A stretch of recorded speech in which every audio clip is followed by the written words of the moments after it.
Waves, longitudinal waves. ఇప్పుడు నేను longitudinal వేవ్స్లో మనకు కంప్రెషన్స్, రేర్ ఫ్రాక్షన్స్ ఉంటాయి సార్. దీన్ని స్లింకీ అంటామండి. ఇది ఆల్రెడీ మన ఎన్సీఆర్టీ కిట్లో సప్లై చేయబడింది. స్లింకీ ప్లాస్టిక్ దొరుకుతుంది, నేను మెటల్ స్లింకీ తీసుకున్నా. ఈ స్లింకీ చూడండి, కంప్రెషన్ ఎట్లా పోతాను చూడండి, మళ్ళీ పోయి రిటర్న్ వస్తుంది ఒక వేవ్ అనేది. సార్ మీరు వస్తుందా సార్? అయ్యో ఇప్పుడు స్క్రీన్ మీద చూపించగలుగుతారా? మీరు ఆనండి సార్, ఆనండి మేడం. చూడండి చూడండి ఎట్లా వస్తుందో, కంప్రెషన్ ఎట్లా వస్తుంది చూడండి. ఇట్లా మనము wave motion, compression, rare fraction ఎట్లా వస్తుంది అంటే, ఇవి రింగ్స్ దగ్గరకు వచ్చినప్పుడు కంప్రెషన్, దూరం పోయినప్పుడు రేర్ ఫ్రాక్షన్. ఒక పాయింట్ దగ్గర మళ్ళీ రిఫ్లెక్ట్ ఎట్లా అవుతుంది కంప్రెషన్ అనేది కూడా ఇందులో చూపించవచ్చండి. వస్తుంది అట్లా కూడా చూపించవచ్చు, చెప్తా అది కూడా.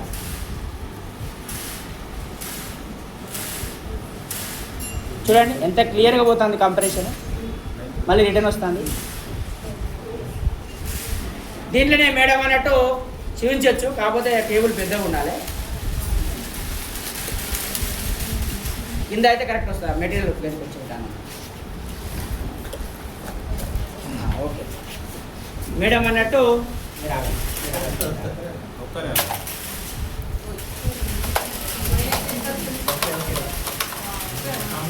Notes, anti notes, crust, trough ఇట్లా మనం చూపించవచ్చండి. ఇది ఒక స్లింకీ తోటి మనం ఎట్లా ఎక్స్పెరిమెంట్ చేయొచ్చు అనేది. ఈ స్లింకీ ఎన్సీఆర్టీ కిట్లో ఉన్నది సార్. మినీ కిట్ వచ్చి కదా ఎన్సీఆర్టీ వాళ్ళది, కొన్ని స్కూల్కి సప్లై అయినది. ఇది ఆల్రెడీ ఒక 2 years అవుతుంది.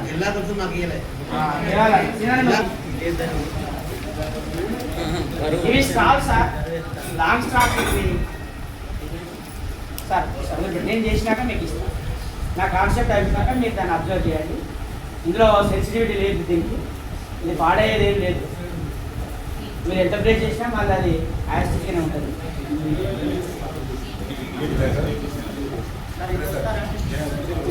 అవస్థ నేను ఇక్కడికి వస్తాను.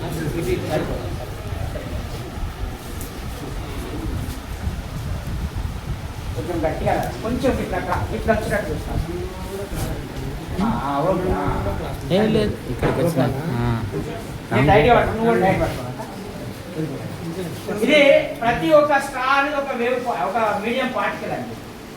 నేను ఒక పార్టికల్ వైబ్రేట్ చేస్తాను. ఇప్పుడు ఇది పార్టికల్ వైబ్రేషన్ అనేది ఈ సర్ఫేస్ లో ఉంది. వేవ్ అనేది చూడండి మళ్ళీ రిటర్న్ కూడా వస్తుంది wave.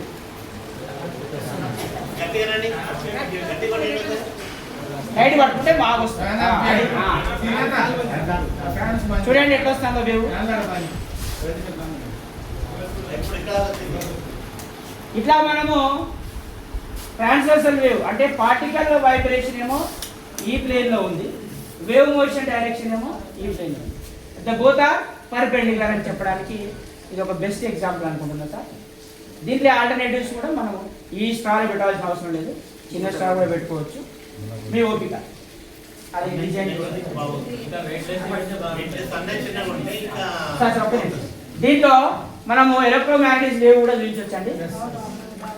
Electric wave, magnetic wave perpendicular ఎట్లుంటాయి.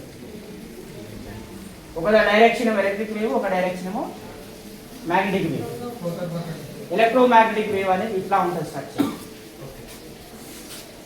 దీన్ని ఇంక కొంచెం ఎక్కువ అంటే డిఎన్ఏ స్ట్రక్చర్ వస్తుంది.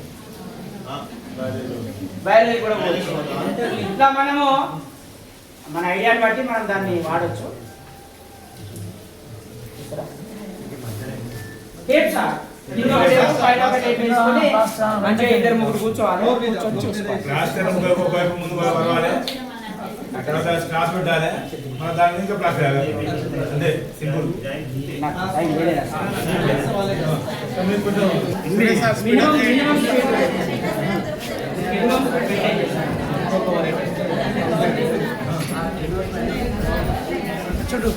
దానికోసం కొన్ని ఎక్స్పెరిమెంట్స్ కూడా, కొన్ని యాక్టివిటీస్ కూడా. సెంటర్ ఆఫ్ గ్రావిటీ, గురుత్వ కేంద్రం అని ఉంటుంది సార్. యాక్టివిటీకి ఎక్స్పెరిమెంట్కి డిఫరెన్స్ ఏంటి సార్? యాక్టివిటీ అంటే ఏంటి, ఎక్స్పెరిమెంట్ అంటే? ఎక్స్పెరిమెంట్ ఒక చెప్తుంది, యాక్టివిటీ అంటే ఇండివిజువల్ యాక్టివిటీ కూడా ఉంటుంది మరి. ఇండివిజువల్ యాక్టివిటీ ఉంటుంది, గ్రూప్ యాక్టివిటీ ఉంటుంది, అదే మరి. హోల్ క్లాస్ యాక్టివిటీ ఉంటుంది. What is the difference between activity and experiment? తక్కువ టైంలో అయితే యాక్టివిటీ, ఎక్కువ టైంలో చేస్తే అదే యాక్టివిటీ నేను ల్యాగ్ చేసుకొచ్చిన. ఈ స్కూల్లో యాక్టివిటీ చేయడానికి మంచిగా చుట్టుకుంటా ఒక 10 నిమిషాలు నెమ్మదిగా ఎక్కుకుంటా. ఇది ఎక్స్పెరిమెంట్ అయిందా? ఎక్స్పెరిమెంట్ అనేది మోస్ట్ ప్రాబ్లమ్స్ దాన్ని మనము ల్యాబ్లో చేస్తాము. ఒక పర్టికులర్ మెటీరియల్ అవసరం ఉంటుంది, దానికి ప్రొసీజర్ ఉంటుంది, లేదంటే ఫార్ములా ఉంటుంది, దానితో వాల్యూస్ మనం రికార్డ్ చేస్తాము, వాటిని అనాలిసిస్ చేస్తాము, రిజల్ట్ వస్తుంది. కానీ యాక్టివిటీ అనేది మనల్ని ఒక కాలు మీద నిలబడడం, ఎంతవరకు స్టేబుల్గా ఉంటావు, ఇది యాక్టివిటీ. నేను నెడితే పడతావా పడవా, కింద కూర్చో మంచిగా కాలు ముడుచుకొని నెడితే పడతావా పడవా, ఇది యాక్టివిటీ. ఇందులో మెటీరియల్ ఉండదు కానీ రిజల్ట్ ఉంటుంది, అనాలిసిస్ ఉండదు. ఇట్లా యాక్టివిటీలో మెటీరియల్ ఉండొచ్చు, ఉండకపోవచ్చు.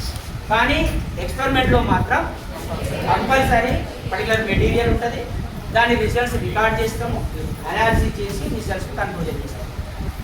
చైర్ మీద రాదండి, ప్లాస్టిక్ చైర్ మీద అది అస్సలే రాదు. ఓల్డ్ టైప్ వుడెన్ చైర్స్ చూసిందా, వాటి మీదనే వస్తాయి. కానీ నువ్వు కూర్చొని లేరా అంటే వాడు ఏదో షార్ట్ కట్లో లేస్తాడు. లేదు సార్ నేను లేచిన సార్, అది తప్పు సార్, బుక్లో రాసినది అంటాడు సార్. దాన్ని మనం ఏం చేయాలంటే కండిషన్స్ పెట్టాలి. ఒక చాక్ పీస్ దాచుకోవాలి, ఇట్లా చాక్ పీస్ ఉంటుంది కదా, మనం వేలికి కనుక్కోవాలి. అరే బాబు నువ్వు ఇట్లా కూర్చో, నేను ముందు నీ ఒత్తిడి ముందు నేను ఏలు పెడతా, ఈ వేలు ఉన్న బొట్టు నీకు అంటకుండా నువ్వు నిలబడాలి అంటే ఆ మీనింగ్ ఏంది? వాడి ముందుకు రావద్దు అని మనం చెప్పొద్దు. అప్పుడు వాడు ఏ ప్రయత్నం చేసినా ఈ వేలు వాడికి తాకుతుంది, బొట్టు అంటుంది, అది అవుట్.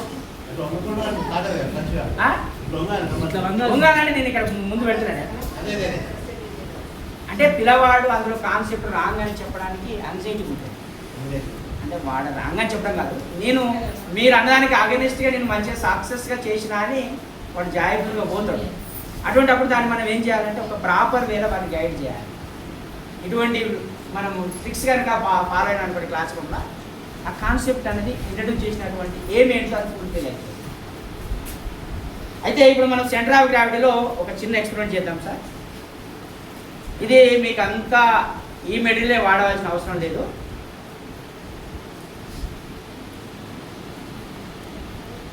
ఇప్పుడు ఇది ఈ రోప్ మీద ఎటంటే అటు వాక్ చేస్తుంది. ఒక ప్రపంచ సుందరిమని కనుక వాక్ చేసినట్టు చెప్తారు. ఎట్లా చేస్తుంది అది? ఇది చూస్తాం కదా మనం సర్కస్లో చేయరా,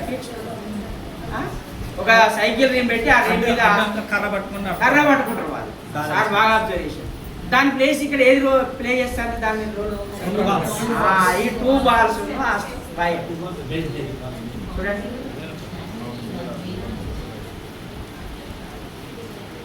అంటే టెక్స్ట్ బుక్లో ఉన్నది యాస్ట్రీస్గా చెప్తే కొద్దిగా పిల్లవాడికి క్యూరియాసిటీ పెరుగుతుంది. కానీ టెక్స్ట్ బుక్లో లేనిది మనం కొంచెం యాడ్ చేస్తే